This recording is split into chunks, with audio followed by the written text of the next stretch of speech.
sak enteng-entengnya mau babak-babakan. Sak karep ae.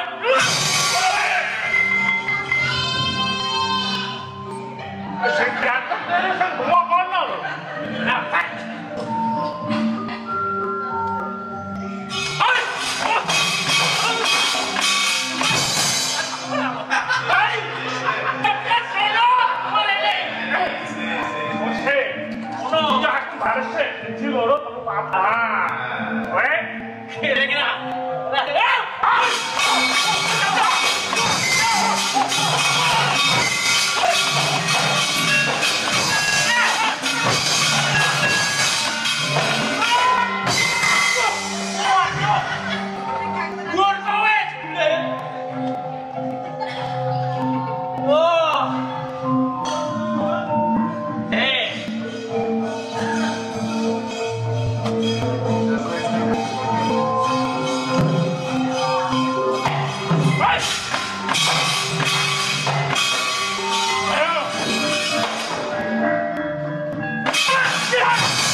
sakuse pakde Astina semua padha oncat padha kalah banjur tuwa meka iki yo bakal kelakon ana tetandhingan kene wong Kamu jeneng sira takon kang kaya mangkono.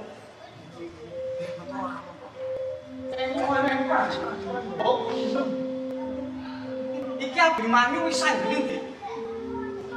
Kang wis perang durung.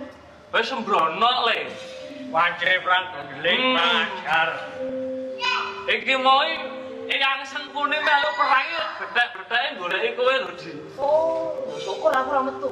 Jene sembrono iki kabeh mau kawase saka longso. Durung titiwan cilik. Jeneng sira kabeh mulu tetandhingan lawan. Wah, Kasukarno. iya Umpama tetandhingan ana ing Palaga. Dudu kowe tetandhingane Purwa. aku percaya yen to para kadang putra Pandhawa iki bebasan bebarengan gebuk perang Karna ora bisa ngasorake Karna ora timbang Karna kuwi wis duweni mungsuh dhewe kang bobot timbang Sanggeni lar perang karo aku ora. Ora wong. Bolo. Nak kalah kok. kowe manut wae iki Ora wong. Antarja. kula boten kula pun pitaya paduka menawa saged milah-milahaken kok ayo ngono to Lho Kang. Aku seneng. Pon-pon bom-bom bakalan jeneng sira kabeh perang ayem jeneng sira ngono putra-putra Pandhawa tansah nguburake asmaning wong tuamu jeneng sira melu joko katentreman mesti wae ora ngomongake kok pribadi kang enak nanging wong tuamu padha bungah lamun mangerteni apa kang mbok tindakake kabeh kamu kanggo wong tuamu kabeh yo ing metu dina iki pun ora bakal tetandhingan lawan kamu pun ngono bakal balang Japa Mantra paring pangestu muga lanang jurit kabeh yo aturaken panuwun ayem ini tetap dicoba orang kene lho ya Mas yo mlebu yo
Kakang Narado.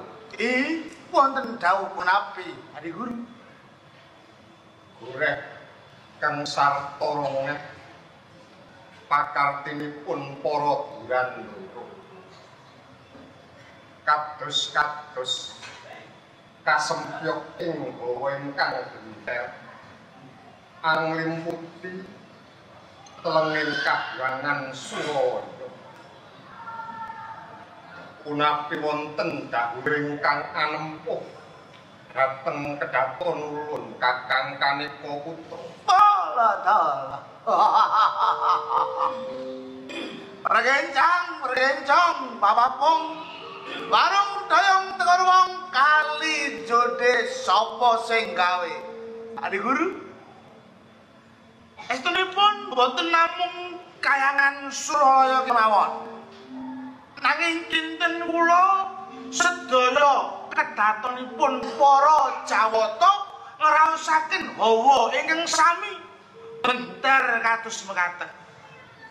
Awit karoning Madyapada menika wonten titahing Jawata. Wonten titahing Jawata ingkang nembe mesuraga nutupi baban hawa sanga.